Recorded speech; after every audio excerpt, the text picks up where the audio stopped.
moving about, so we were giving everyone a few minutes to gather.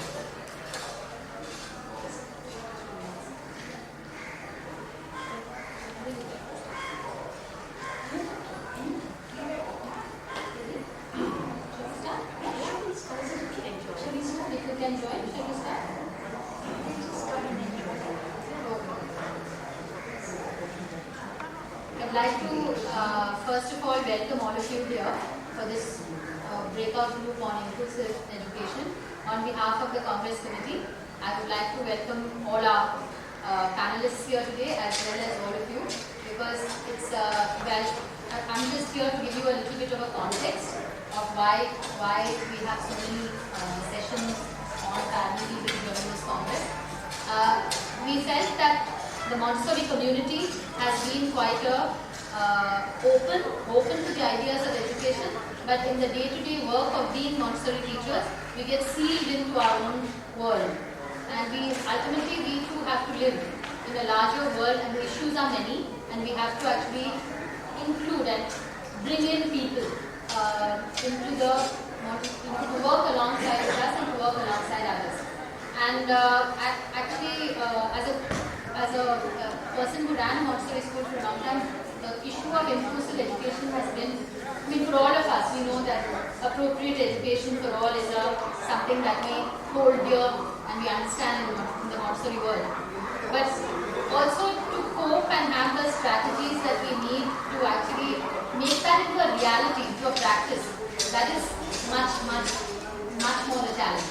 So we have many Montessori schools in Chennai have worked quite closely with Vidyasagar over the years, and we had a lot of dialogue regarding how to make it happen in not just children. The thing about working with the Spastic Society and with Vidyasagar has been that not only our world really opened out in so many ways, because we realized what special needs are and how way beyond the special needs there's need to include in all ways and forms, include all children into the process of learning and the process of joyous education.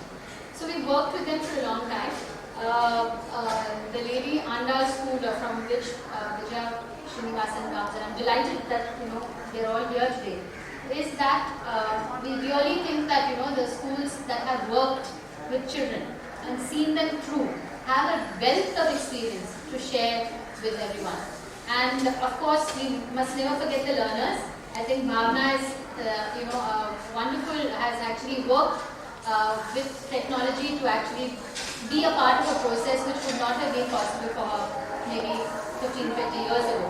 So we really are looking at, there are so many multiple things to look at, and these panelists are here to talk about those today. I'd like to introduce Vijaya Srinivasan from the Lady Andar School.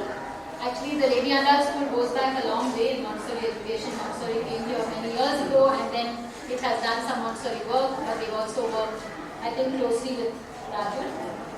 Vijaya herself has been 11 years the principal, and also has taught widely in not just in Chennai, but in literally from your resume from different parts of the world, including Nigeria and India.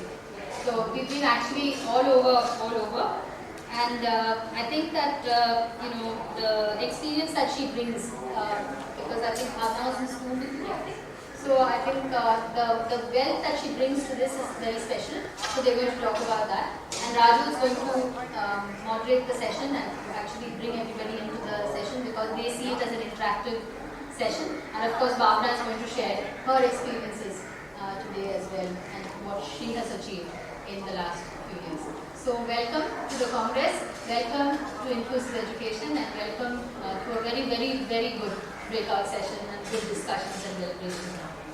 Thank you. Before you begin, it has been our tradition in this conference to actually honor people before they begin. So we have here someone who is going to share our thanks with the panelists. Yes? Who will do that? Yes, who will do that?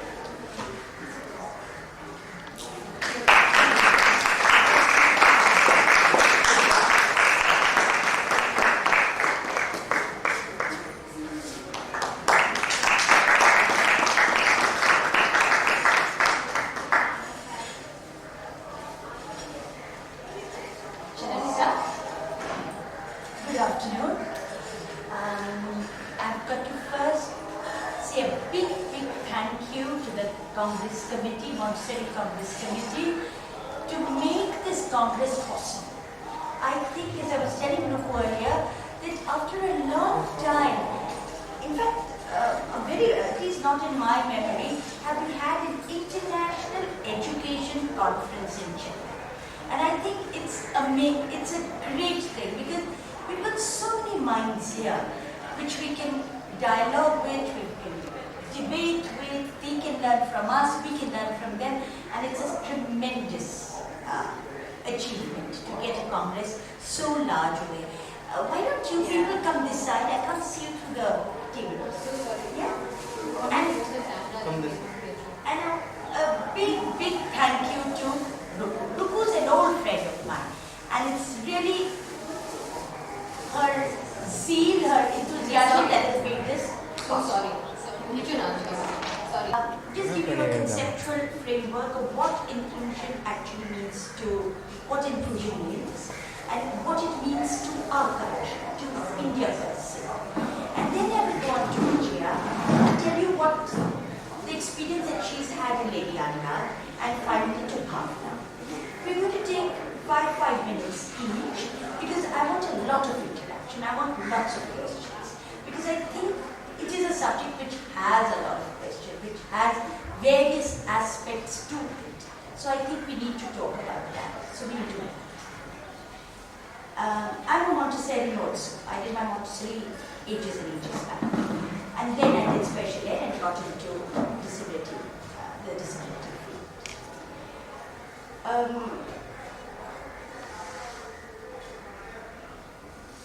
Education is inclusion. I don't think that there is any dichotomy between education and inclusion. Because when you talk of education in its larger context, it actually means empowering, bringing it, flowering, making a person, not making, working towards enlarging our horizon. And all-encompassing horizon. Now, if we take that as the basic meaning of education, it obviously means that education should be for all children. There should actually not be them and us, you and we, a minority and a majority.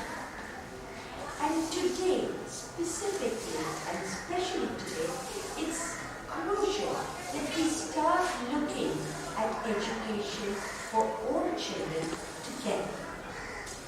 Because you can't, if you're talking of education and if you're talking of children, have multiple curriculums. Inclusion is, another meaning of inclusion would be equality. If one gets one curriculum and another curriculum, it immediately becomes divisive. And it's essential that we look at that as looking at education and inclusion as a whole, as a complete concept. I know there are lots of people in India today that who talk about inclusion being a very far-fetched concept, a very difficult concept. But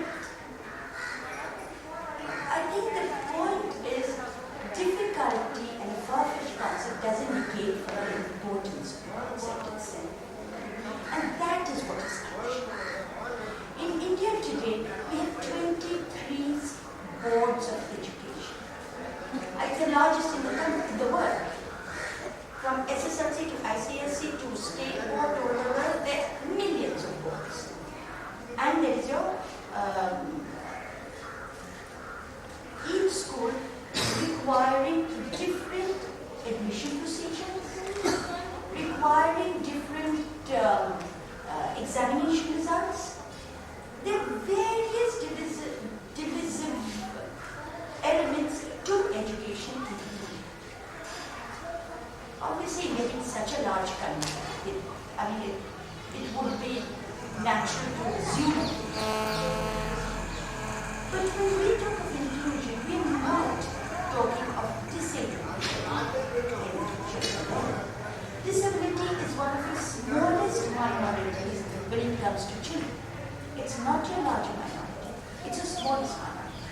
I'm talking of inclusion, because I was all the inclusive word talks of inclusion for all children who face barriers to learning. Who face barriers to learning through economic class, through caste, through various other procedures. And today, if we look at a city, and I have sent my child to an exclusive school. So most people are talking inclusion actually come from another platform. I'm sorry to say that, but that's the reality. Now, having said that, if you look at admission procedures in your schools in India, except for your government and municipal schools, all schools have various different procedures. One of the procedures, fees aside, because economic strata immediately divides. I'm not even talking of that right now. I'm talking about areas where there are interviews of parents. So your ability doesn't matter. Who you're born into or what you're born into takes on huge proportions. That immediately becomes an excluded factor. Now, there are loads and loads of areas which exclude children in our country, in India, language minority. Economically, if you're looking at education, education is a state subject in our country. It's not a central subject. It's a state subject. If you're looking at various schools for various minorities of children, it's economically just not viable. To run special schools for disabled children is hugely expensive. How many are you going to do? To run schools for Dalit children, then to run schools for, other poorer children, fisher children, or whatever. It's hugely expensive. We can't have these sort of schools cropping up all over the country. Added to that is the fact that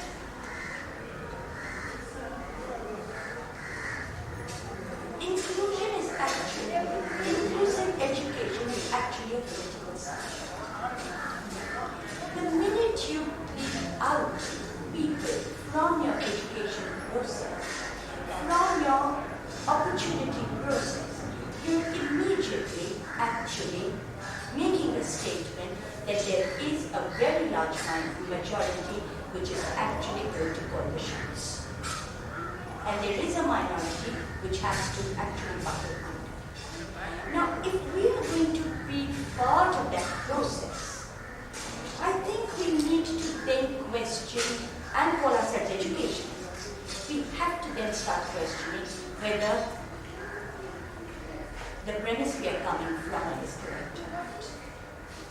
Having been a Montessori and having been trained by Mr. Houston and Mr. Swami years and years back, one of the things that he talked about at that time, Mr. Houston, was that Montessori, if you understand the philosophy, if you understand, it's called the rasa.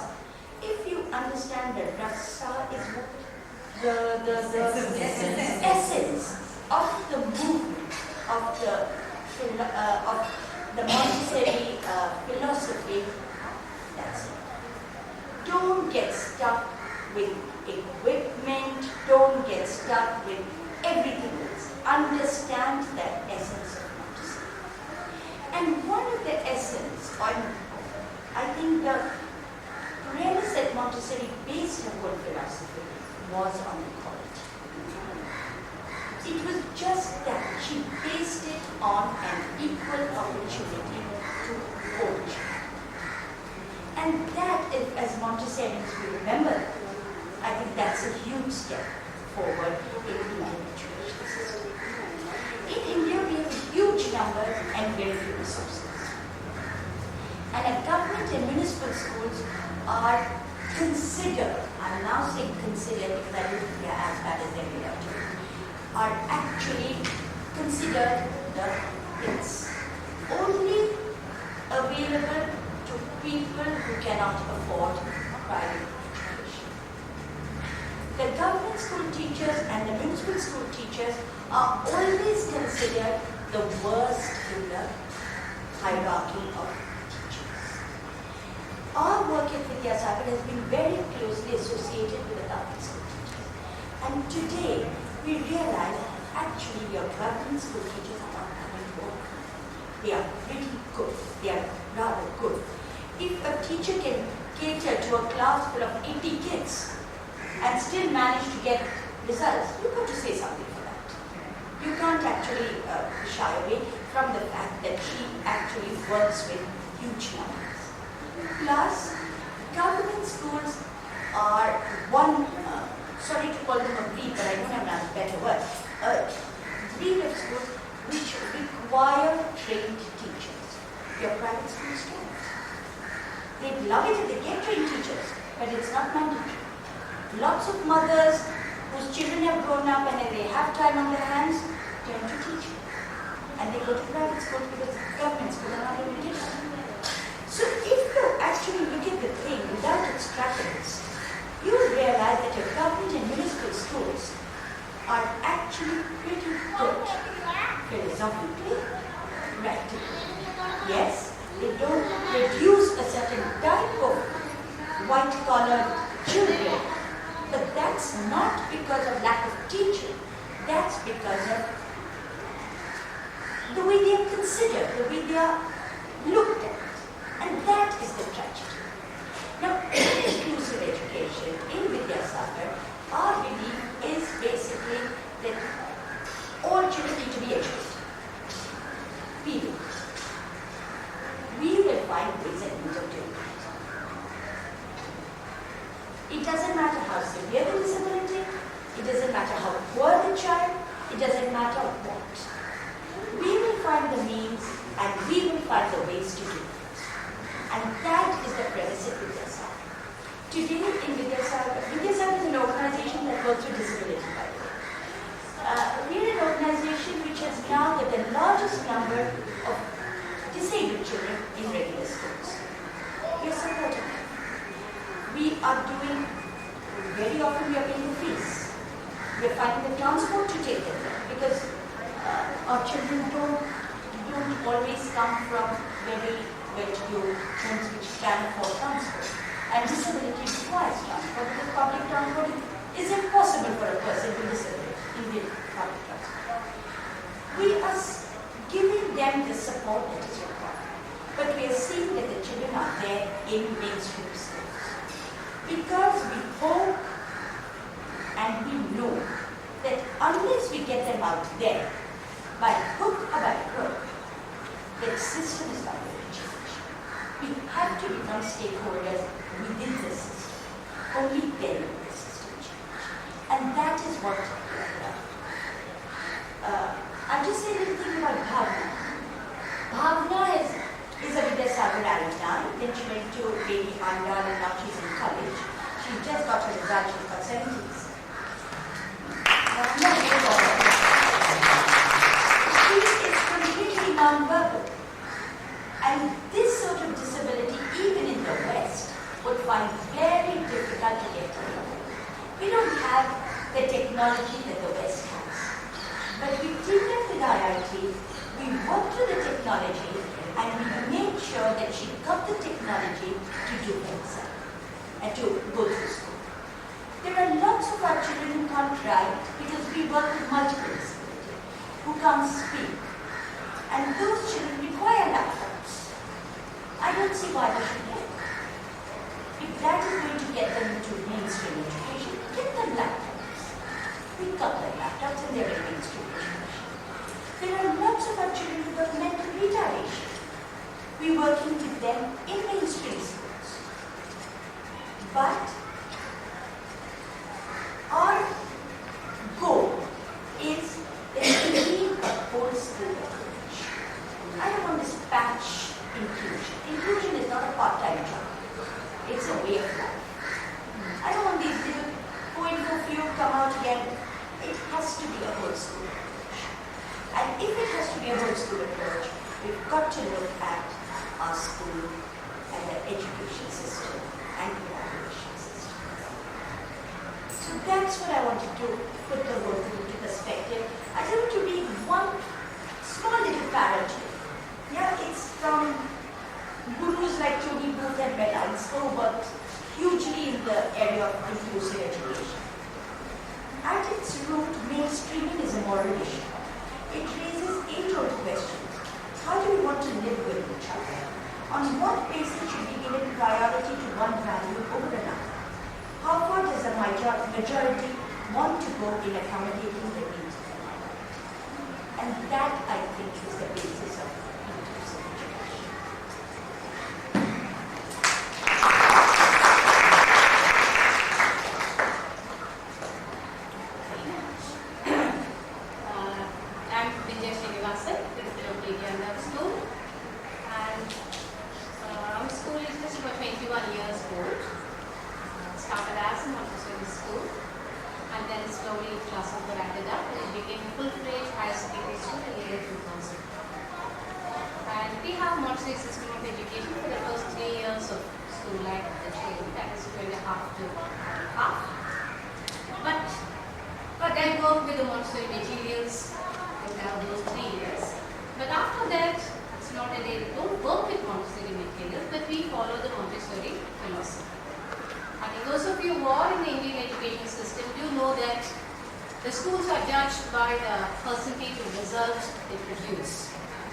The question is, does your school produce 100% result in the board examination? That's one of the most important questions every school is asked and every school is judged by. So when we started growing, when we started adding classes and we came closer to a board examination, we were wondering what is the line we are going to take? What is going to be the vision of our school? Are we going to stick to general run-of-the-mill, 100% result is what we require? That means we need to close the doors for many children who are not academically good. So at that point of time, the management and the principal, as a guy and us, we sat together and we started evolving what is going to be the vision of our school. So we decided that we are not going to stick to that 100% result. If you get it, wonderful. I mean, that's good, excellent. But we are not going to be really bothered if we don't get that 100% result. So we are not going to exclude children, even so-called children who do not have any disability, but do not have the potential to score that 100% or 98%. So once you have that vision, the policy, the doors are open to children with varying abilities. Whether they have learning disability, whether they have physical disability, whether they need special needs, was not even thought about.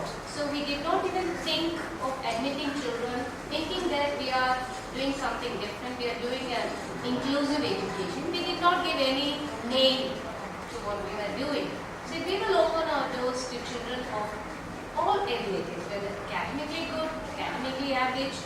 What we intended to do was try and see whether that each child is able to actualize his or her potential. If a child is capable of getting that 100%, should be able to get that 100% when he or she comes out of the school. But a child who gets only capable of 60 should be made to get that 60. But ultimately what matters is when they get out of the school, they should have the self-confidence to know that they can do something. They have the ability, they are no less than their kids. Because all the time, there's always a conflicts between children, those who do very well in school and those who do not do so well academically.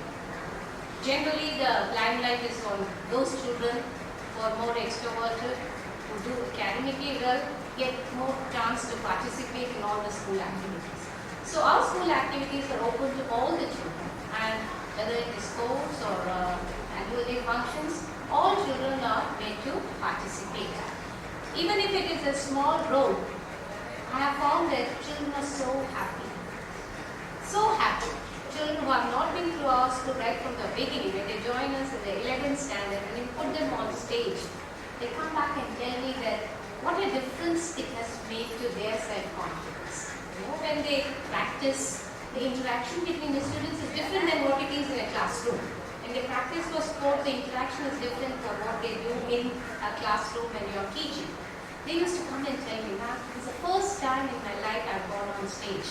I was not taken because I was dark, I was fat, I was short, so was not considered for any program in the school. So this is the first time I've gone on stage. And we're so happy to see them come back with self-confidence. And now it's almost 8 years since the children have passed on, now they are in various jobs and doing extremely well.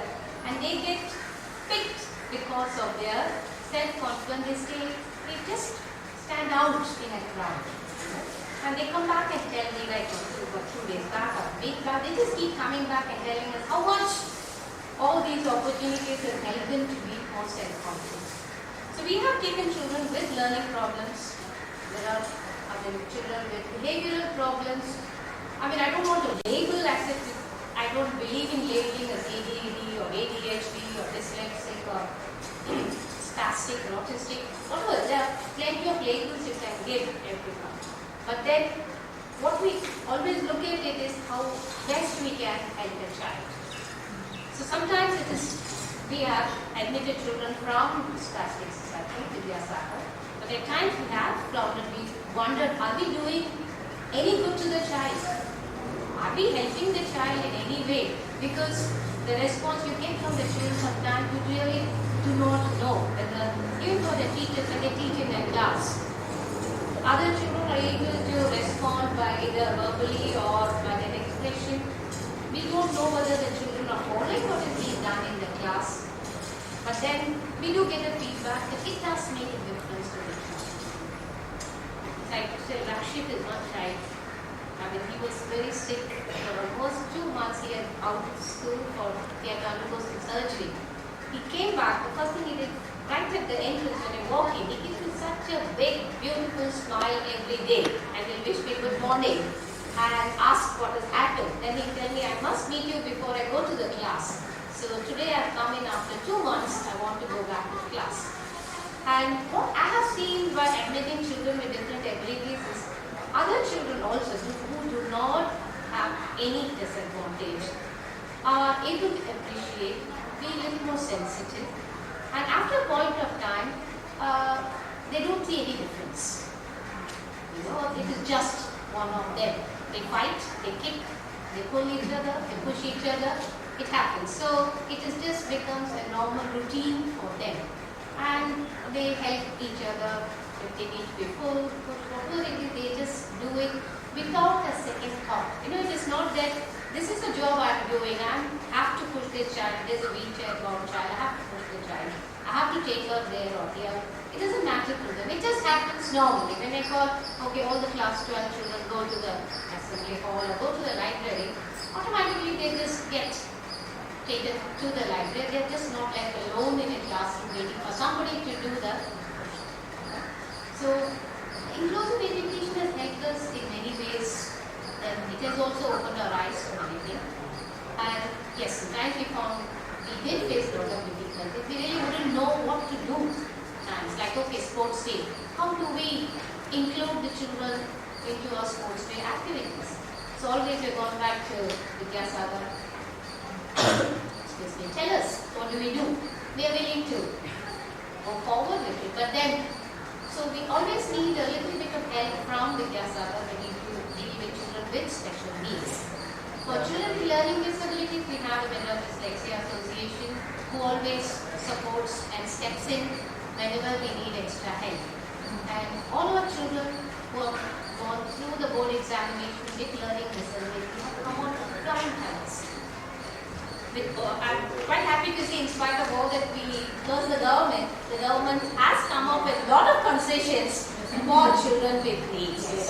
It is really nice to see that they have extended the concession of extra time, use of scribe, use of calculators, and now use of communication board. Use of communication board. Use of communication board.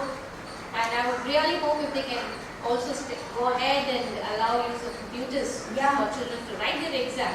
It will be really wonderful because the necessity of a scribe for some children can be done away with. Because sometimes difficult to decipher what they say. But they have so many things to say, so it becomes difficult for them to communicate also. So but the boards have given a lot of concession. All the boards have given concession.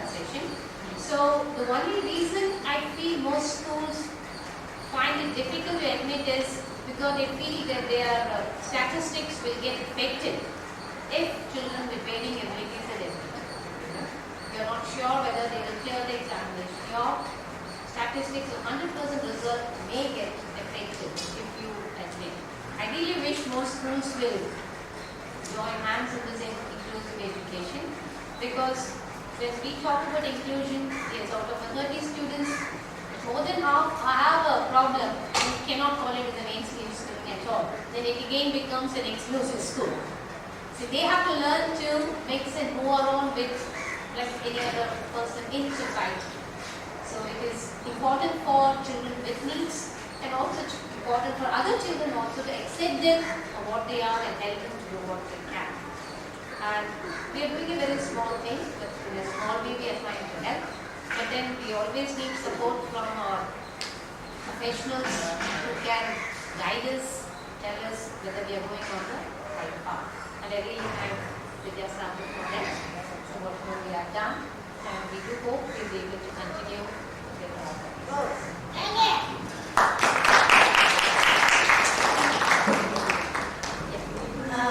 Can I just tell that Bhavna is going to use this switch, which we have developed,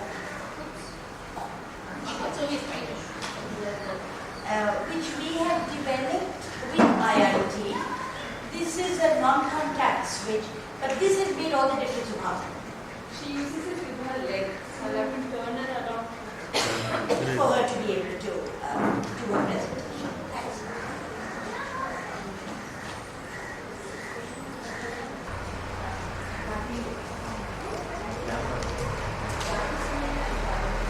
Can I put the chicks down? Do you think it will help?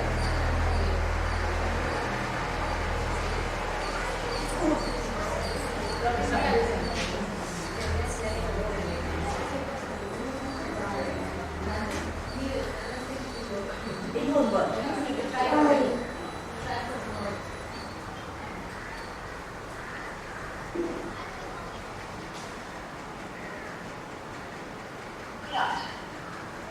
Let me introduce myself.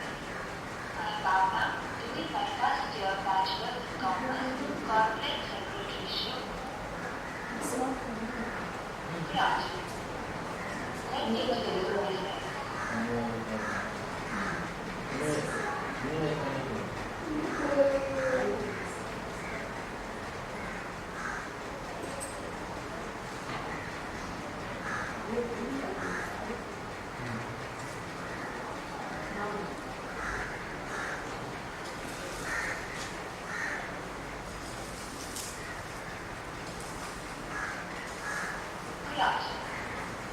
Let me introduce myself.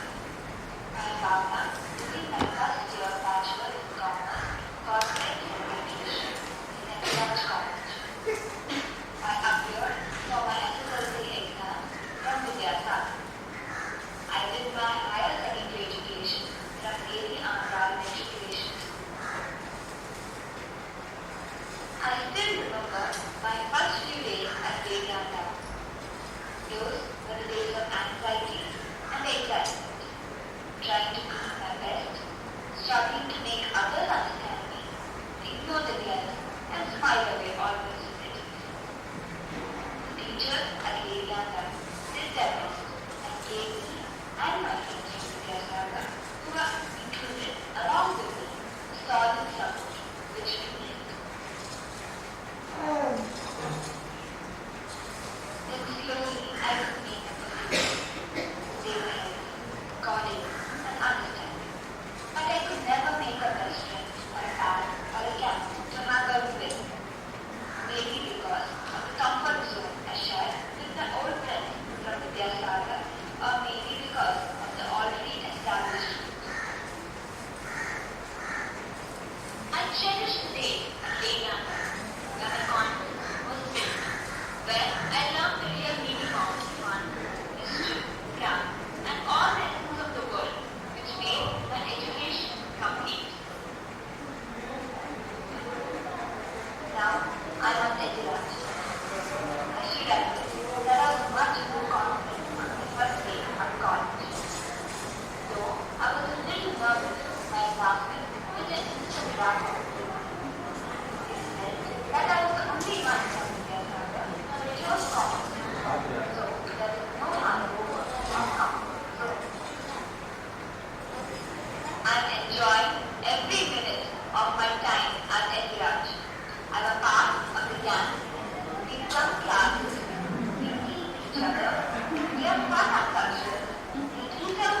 experienced very small groups of children, very simple place.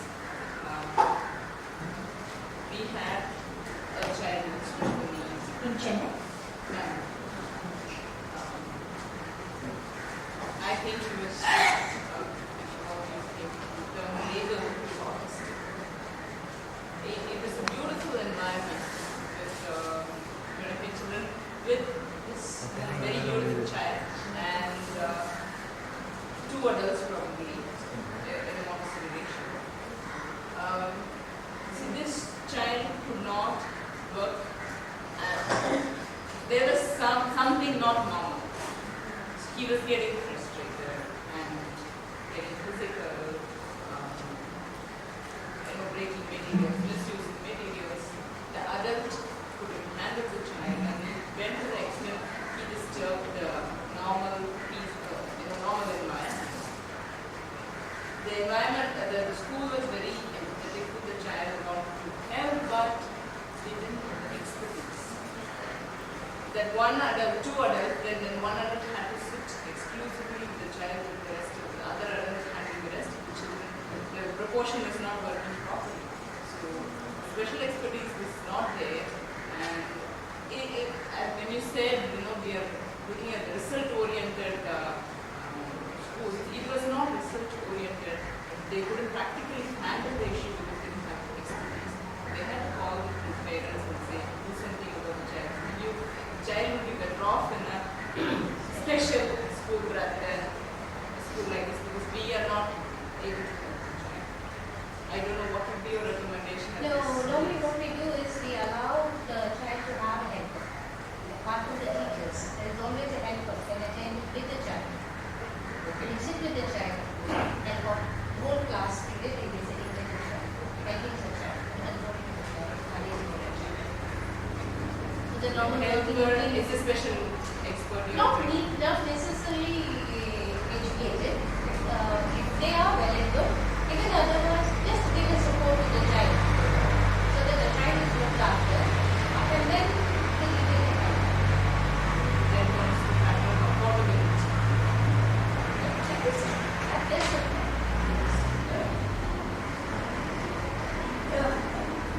autism is a social disability. You see, they can't interact with anybody. But that is not to say they do not want to be social.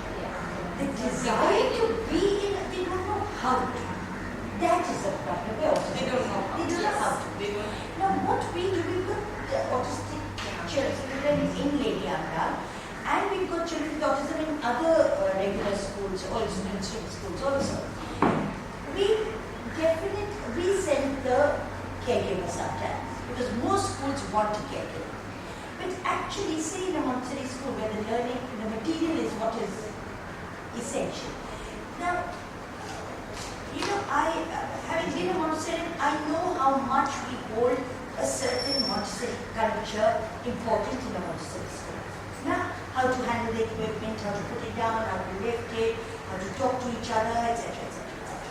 Now, lots of children with autism won't fit into that. Definitely. But my request is that if he's a child, and if he needs you to be a little flexible in that, why not? In the sense that with an autistic child who's coming, if you could demarcate area, he gets thrown with too much stimulation. You could demarcate an area. Most children work out their own routine in a Montessori system. They know where to go, how to do it, how to use the equipment, etc., etc., etc. And that freedom of expression and choosing is theirs. A child with autism might need a structure. It makes him feel good. I would do it. If I had a Montessori school, I'd do it. I would structure his day because that's what he requires. If you could say, get to a person who knows autism within Bangalore, anybody, Pratibha or whatever, she would tell you that just structure his day and give him cards or whatever. I don't know how old the child, I don't know the details, but if there are strategies which will not follow the practical aspect of an Montessori school. A Montessori house of children would require, a certain ambience to be created within yourself. I know that's there. I mean, I was a die-hard Montessori at one point. Nothing mattered but Montessori. Then I realized actually, the child is more important to me than the method. And if I can, if the material is going to teach him something, let me structure it because he needs the structure. It doesn't matter. And he is dying to socialize. So putting him into another special school with only autism children is actually doing a disservice to him. So we have to adapt. We cannot, it's not putting a square peg into a circle. You've got to adapt it to each child's needs. Bhavna, I was amazingly under opening the doors for Bhavna. I mean, Montessori. Most people would say with such a severe child we can't carry. Lady Anna did about 6 kids working together. 6. And she did it. And today in college when she talks about eating on the roadside, her mother never gave her, because she has trouble swallowing, anything but mashed curd rice for a long time. Like Sadhana, and today she's eating raw mango and imli and all sorts of things. You see, it's amazing what your peer group can teach. And I feel very strongly that you keep them away from them. We have no right to take. No, but even if they can't provide help, but we do allow the parents, mother, father, brother, sister, uncle, to come in and sit. Why do you need to spend money? You can get your own relatives, somebody to come and sit.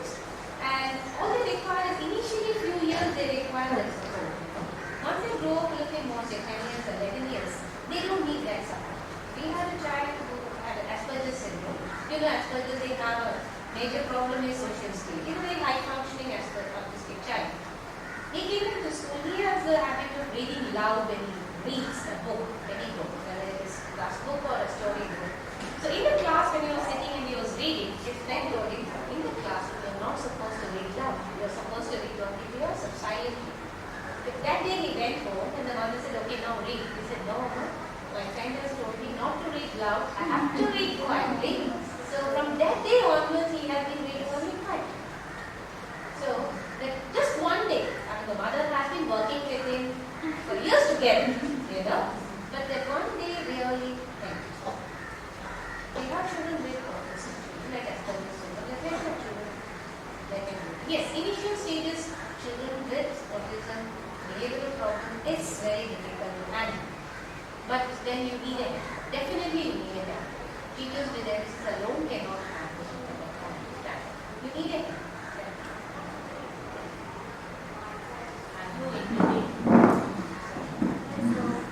Like you said, the parents have to be willing to help the child.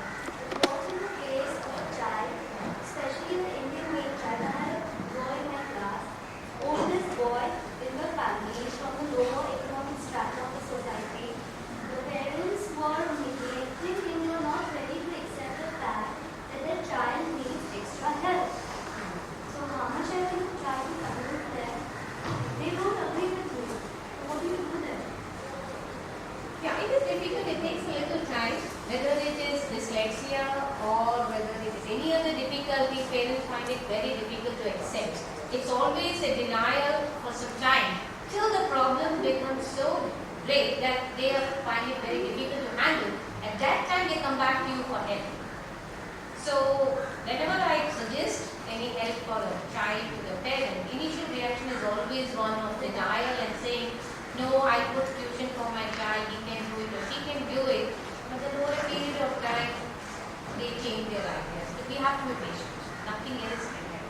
See, when you put yourself in the shoes of a parent, it's very difficult to accept. In these days, when you think your child is coming class first or creative dance or music or this or that, it's very difficult to accept that there is some difficulty in your child.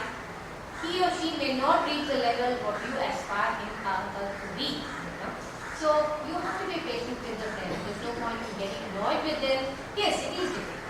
And slowly counseling them regularly, sending notes to parents, talking to them and telling them there is help available, take it. So over a period of time, they all fall in line. It takes time. You have to be really patient with the parents. Teachers also have to be patient with the child. Now sometimes we just let them. Okay, it doesn't perform, it's okay, doesn't matter. Just let them be. Just let them go ahead. Because being with the group of children, going for sports, going for games, going for swimming, playing, helps in their learning over a period of time. You can't expect results in a week or 10 days or a month or it's a year, sometimes even 2 years. It's difficult.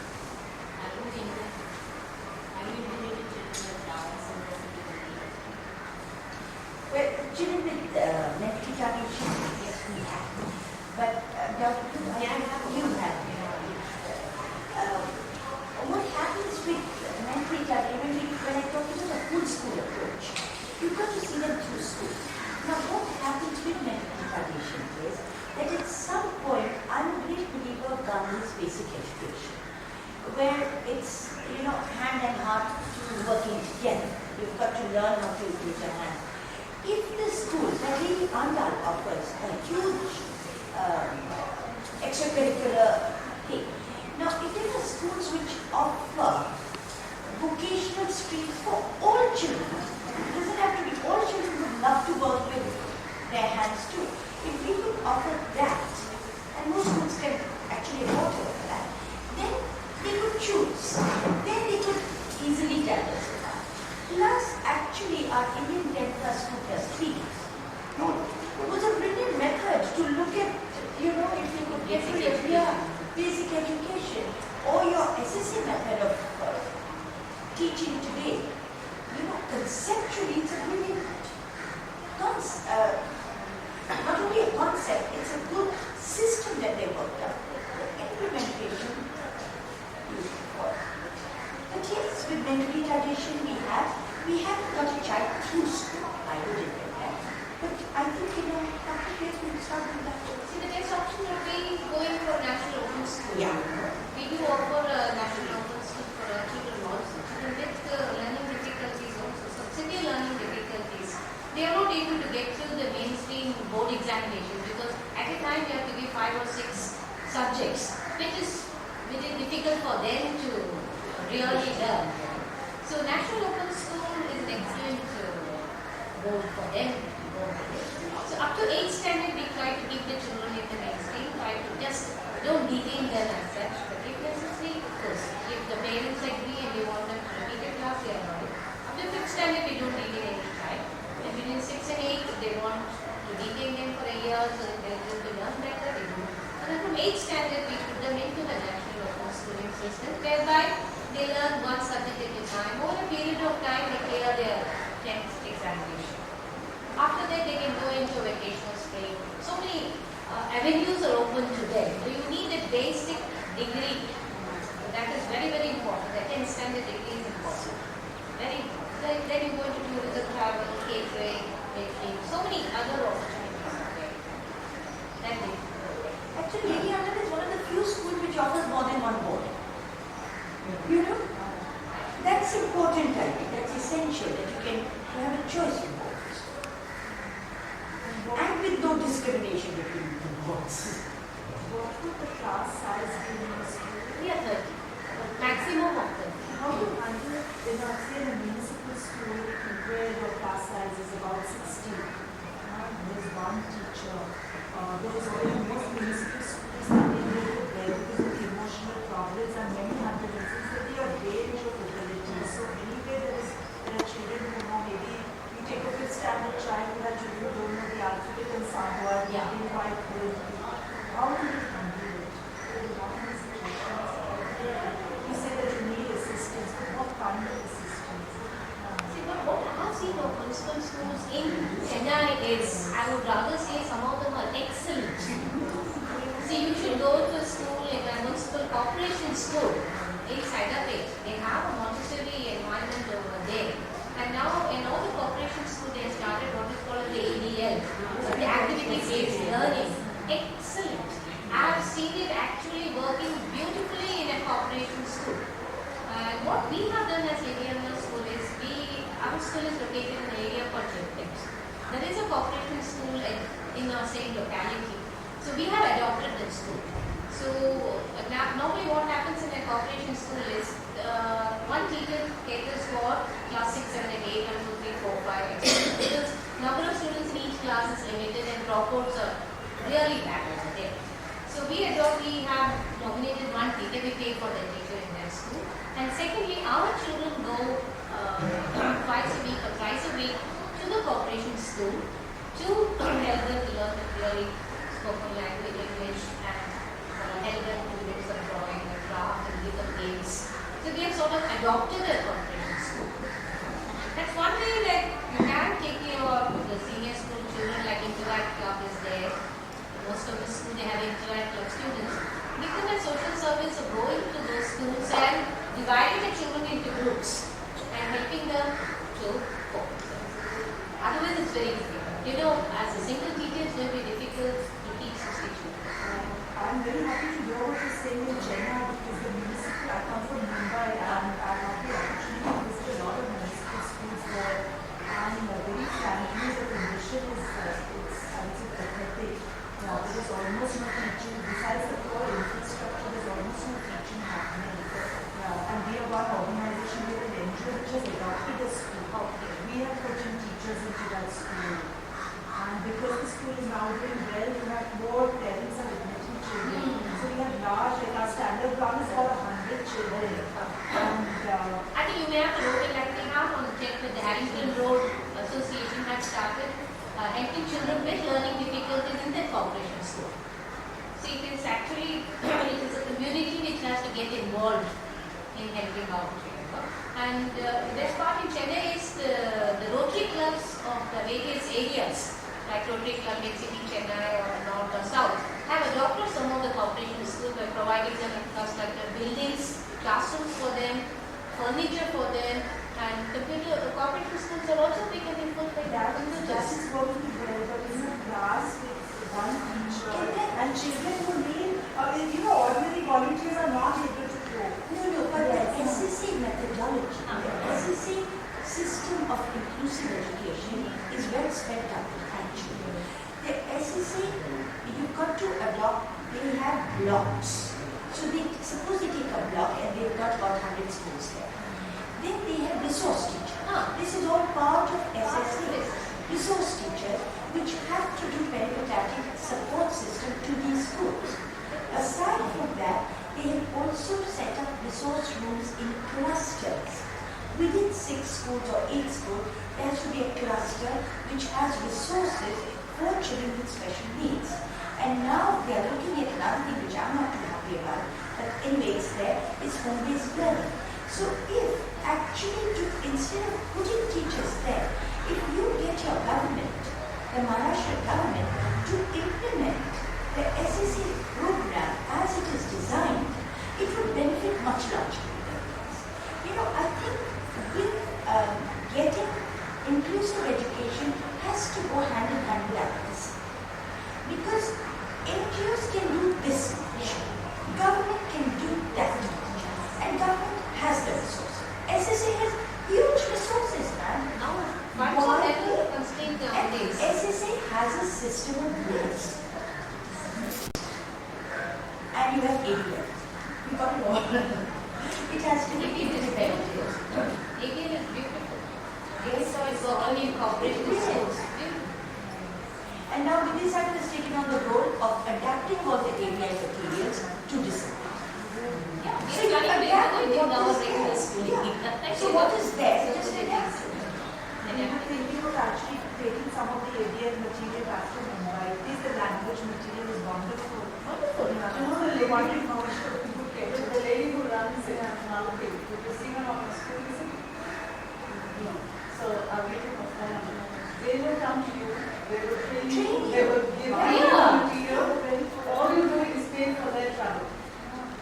And that's it. And they will take care of everything. Funded by One back. See, nowadays funds are no constraint at all. It's only your attitude. You need to have that too. The will has to be there.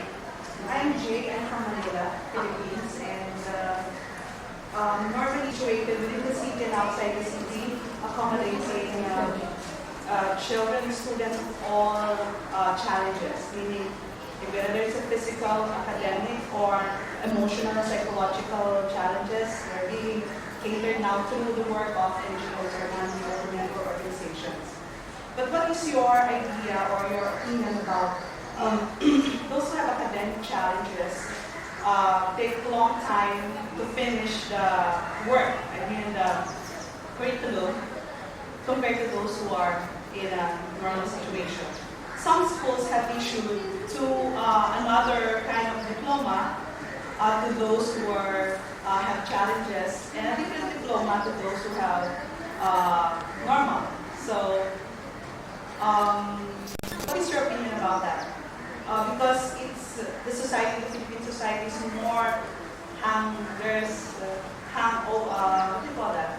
They get stuck in diplomas. So without this diploma, you can go to a vocational school. Vocational in the Philippines meaning two-year course, and a college degree, which is a 4-year course. And it's very important that a student should continue on a 4-year course. It's very recent that to deepen the understanding, awareness of the importance of technical school and vocational schools. So, what is your opinion about diplomas? See, that we also, in fact, just recently we had a meeting where we looked at the whole question of higher education and inclusive education. One of the things that we didn't think about was a diploma after school. I don't know what age your children finish school. 16. 16. Now, lots of our disabled children actually finish school later. Yes. One, because they came into mainstream school later. And so to cope up with that is later. The other day we were discussing a diploma, then it would depend largely on the child and the family. But at Vidyasagar, we feel that if they go through a whole degree, a basic BA degree, which for us is somewhere it's 3 years, somewhere it's 4 years.